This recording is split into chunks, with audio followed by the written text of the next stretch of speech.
Hallo und herzlich willkommen zu meinem neuen Video.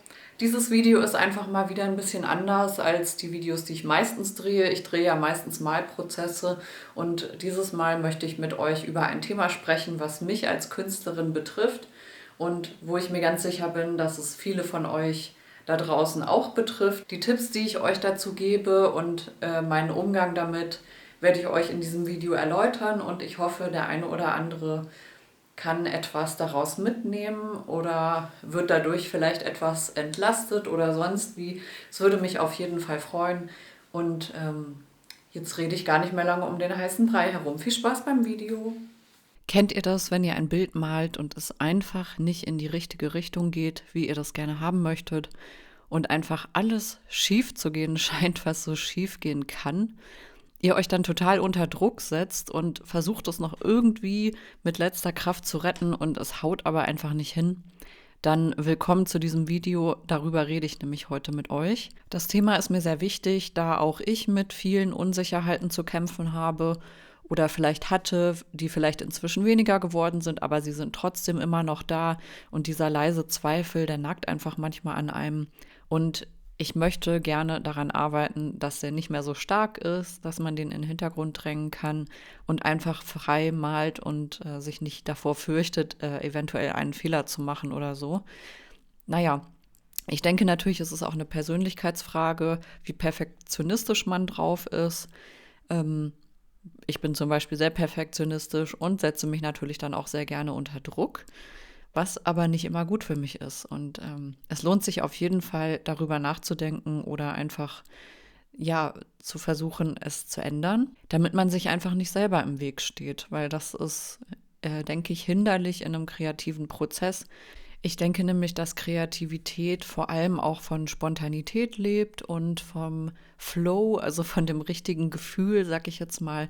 Und das hat auch ganz viel mit Loslassen zu tun. Also, dass man nicht zu sehr an was festhält, was vielleicht nicht funktioniert. Und deswegen wollte ich dieses Thema einfach mal ansprechen, weil es erstens mich selber betrifft und weil ich glaube, dass es auch ganz viele von euch da draußen gibt, die vielleicht ähnliche Probleme haben und die sich einfach wünschen, das mal eben loszulassen und diese Ängste loszuwerden. Also ich hoffe, dieses Video hilft vielleicht dem einen oder anderen von euch und ihr seid auf jeden Fall nicht alleine mit dem Problem, falls ihr euch gefragt habt, oh Mann, warum bin ich eigentlich nur so unfähig? Was natürlich nicht stimmt, aber manchmal redet man sich das ja sehr gerne ein. Das Gehirn spielt einem da ja manchmal richtige Streiche und betont diese Negativität, obwohl total viel positiv ist, was man so macht und leistet. Und ich glaube, man ist biologisch auch darauf ausgerichtet, die negativen Sachen hervorzuheben, weil die ja Gefahr bedeuten könnten. Und so entstehen natürlich ja auch die ganzen Ängste und so, die man hat. Weiß nicht, ob ihr in dem Thema so drin seid, Psychologie und sowas. Aber es ist auf jeden Fall normal, dass man die negativen Sachen oft überbetont. Und genau das möchten wir ja bei der Kunst nicht machen. Deswegen muss man einfach dran arbeiten, immer wieder, dass man sich sagt, hey, es ist normal, Fehler zu machen und ich bin deswegen nicht unfähig oder sonst was. Ich leiste trotzdem Großartiges und Fehler gehören nun mal einfach dazu. Das ist menschlich, das haben andere auch. Und das Wichtige daran ist ja einfach nur, dass man vielleicht daraus was lernen kann, weil sonst könnte man ja auch überhaupt nicht wachsen. Also im übertragenen Sinne natürlich. Als Künstler, als Mensch oder ja, wie auch immer man das dann interpretiert. Ich glaube, die Lösung darin besteht nicht, dass man versucht, keine Fehler mehr zu machen, sondern dass man versucht, die Blockade aufzulösen, also das, was dahinter steht. Manchmal ist es vielleicht eine allgemeine Angespanntheit oder man erwartet zu viel von sich selbst und oder man ist unkonzentriert. Also es kann ja ganz viele Ursachen haben. Es kann ja auch körperliche Ursachen haben. Also man kann ja auch vielleicht erkältet sein und fühlt sich einfach nicht so. Ähm, und ich habe herausgefunden, das Einzige, was mir dann wirklich hilft, ist Abstand. Abstand von dem Bild, einfach eine Runde rausgehen, eine Runde spazieren gehen oder meinetwegen Sport machen. Einfach raus aus dieser Situation und dann mit klaren Augen nochmal drüber gucken. Das ist das Einzige, was mir bisher dabei geholfen hat, wenn ich das Gefühl hatte, ich bin irgendwie hier gerade auf einem falschen Weg. Und meistens ordnen sich die Gedanken dann dadurch. Frische Luft macht einfach klare Gedanken. können wir es mal so festhalten. Meistens ist der Blick dann wieder geschärft. Man kann analysieren, wo habe ich denn jetzt eigentlich genau einen Fehler gemacht. Wenn ich euch einmal ganz kurz eine Geschichte dazu erzählen kann, bei dem Bild, was ich hier gerade male, war der Fehler einfach, dass ich viel zu viel Farbe aufgetragen habe und das Bild dadurch irgendwie so komisch dick geworden ist. Die Farbschicht war einfach zu dick und wenn ich da jetzt nochmal drüber gemalt hätte, wäre das einfach am Ende keine schöne Haptik mehr gewesen. Ja, und wenn man dann noch mal drüber geschlafen hat oder noch mal draußen war und dann mit klaren Gedanken drauf gucken kann, dann erkennt man halt meistens, wo das Problem gelegen hat. Und aus der Analyse, die man dann betrieben hat, kann man dann seine Schlussfolgerung ziehen, was mache ich jetzt als nächstes. Also man versucht einfach nicht darüber zu verzweifeln und das jetzt zu überemotionalisieren, sondern einfach ganz stumpf und stoisch das zu analysieren und zu sagen, nee, also so sollte es nicht werden. Ich mache das jetzt einfach nochmal neu. Und ich glaube, das Schlimmste, was einen am meisten blockiert, ist, wenn man sich sagt, oh Gott, wie schrecklich, warum ist mir das nur passiert? Und man macht sich dann selber total fertig, obwohl das halt Quatsch ist. Ich glaube, in dem Fall ist es wirklich am besten, wenn man versucht, einfach nur das stumpf zu analysieren, was war jetzt hier das Problem und dann direkt die Lösung zu finden. Und in dem Fall war es bei mir einfach, dass ich ja, die Leinwand wieder runtergemacht habe von meinem Keilrahmen und die einfach nochmal neu bezogen habe und eine frische Leinwand hatte, weil ich einfach das Gefühl hatte, ich konnte das Bild nicht mehr retten.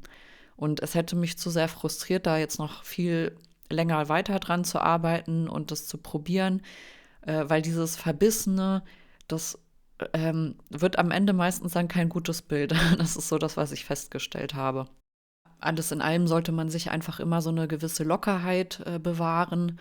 Und es ist ja auch nun mal wirklich kein Weltuntergang, wenn man mal so einen Fehler gemacht hat.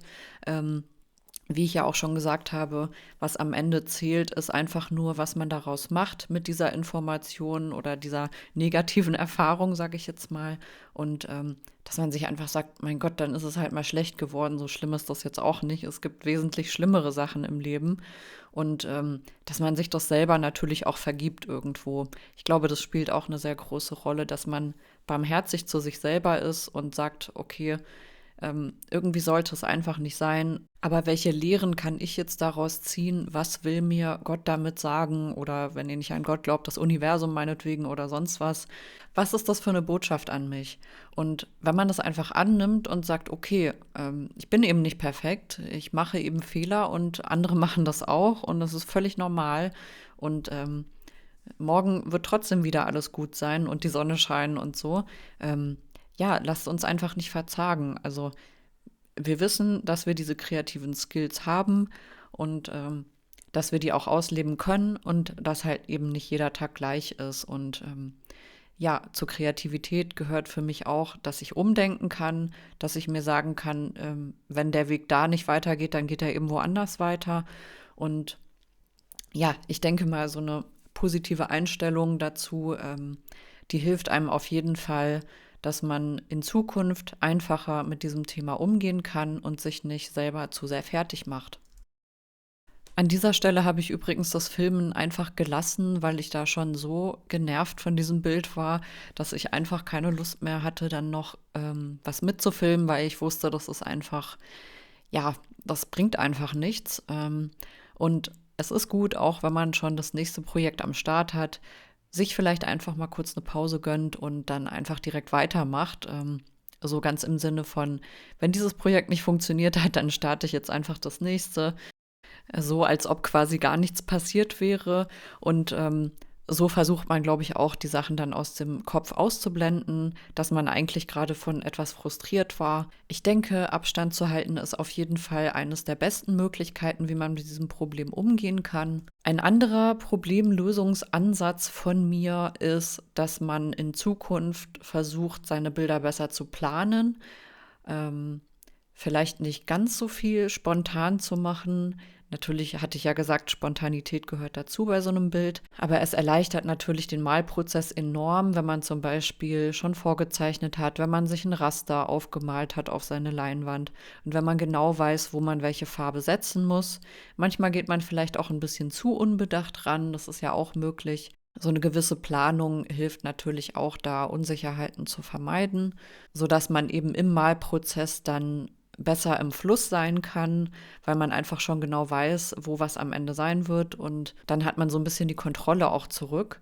Ich glaube, bei völlig übermalten Bildern, die dann schon so dick sind und so, ich glaube, da gibt's nicht mehr wirklich viel, was man machen könnte, außer dass man halt wirklich einfach die Leinwand abzieht, so wie ich das in dem Fall ja auch gemacht habe. Das kommt echt nicht häufig vor, dass ich das machen muss, aber es ist halt da nur noch der einzige Weg. Das ist halt da in dem Moment für mich die Lösung gewesen. Jemand anderes würde diesen Schritt vielleicht nicht machen, aber ich glaube, es bringt halt nichts, da noch so viel Zeit rein zu investieren, wenn man genauso gut auch einfach was Neues und Schönes machen könnte. Wie zum Beispiel dieses pastellartige Bild, was ja so ähnlich aussieht wie dieses Euphorie-Bild, was ich letztens gemalt habe, was ich auch hier bei YouTube hochgeladen habe. Da könnt ihr übrigens auch gerne mal reinschauen, wenn ihr möchtet, um euch so ein bisschen wieder zu motivieren fürs Neumalen. Und ja, das ist das Bild Euphorie. Und genau in dieser Denkweise möchte ich eben einfach bleiben, in dieser positiven Atmosphäre. Diese Freude am Malen nicht zu verlieren, ist mir auch sehr wichtig. Und deswegen gebe ich so ein Projekt dann eben einfach auf, wenn ich merke, es funktioniert einfach nicht. Ich habe auch noch einen letzten dritten Tipp, der mir gerade eingefallen ist. Und zwar, das gehört aber auch mit zum Thema Loslassen und sich etwas anderem öffnen.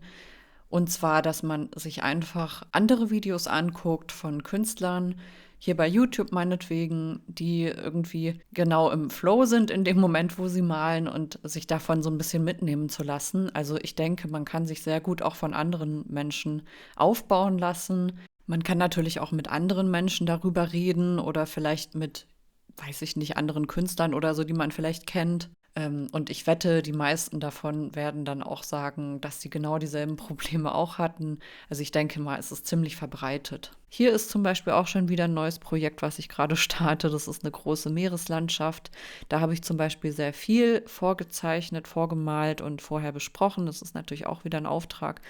Und hier seht ihr zum Beispiel, wie ich da die Skizze gemacht habe. Am Ende des Tages darf man sich einfach nicht entmutigen lassen von solchen Fehlern, die man gemacht hat, von solchen Misserfolgen, sage ich jetzt mal. Und man sollte am Ende versuchen, den Fokus wieder auf das Positive und auf die frische, leere Leinwand zu setzen. Und dann klappt es auch wieder. Also, ich wünsche euch ganz viel Erfolg dabei, eure Blockaden aufzulösen, falls ihr welche habt. Ich hoffe natürlich, das Video hat euch in irgendeiner Art und Weise geholfen. Lasst mir sehr gerne ein Like und ein Abo da. Damit könnt ihr meinen Kanal natürlich auch immer unterstützen, genauso wie wenn ihr meine Videos bis zum Ende schaut. Vielen Dank auf jeden Fall schon mal dafür. Am Ende möchte ich euch jetzt noch unbedingt sagen, lasst euch einfach nicht entmutigen, sondern malt einfach drauf los. Egal, ob ihr gerade ein Bild gemalt habt, was nicht so gut geworden ist. Es ist am Ende doch völlig egal und umso besser wird dann auch das nächste Bild. Vergesst nicht, Fehler sind menschlich und auch ich mache Fehler. Das, was wirklich zählt, ist, dass man doch einfach am Ball bleibt und dass man sich weiterbildet, dass man versucht, aus seinen Fehlern zu lernen. Und das ist doch das Allerwichtigste daran. Und mit diesen Gedanken möchte ich euch jetzt aus diesem Video entlassen. Ich hoffe, ihr konntet vielleicht das eine oder andere mitnehmen. Das würde mich auf jeden Fall freuen, wenn euch solche Videos auch gefallen. Schreibt mir gerne mal in die Kommentare, ob ihr solche Erfahrungen auch schon gemacht habt und wie frustrierend das für euch war. Das würde mich auf jeden Fall interessieren. Und jetzt wünsche ich euch noch einen wunderschönen Tag. Ran an die Pinsel und die Sorgen einfach vergessen, ist, glaube ich, das, was ich als letztes noch als Schlusswort euch mitgeben möchte. Genau. Bis zum nächsten Mal. Tschüss.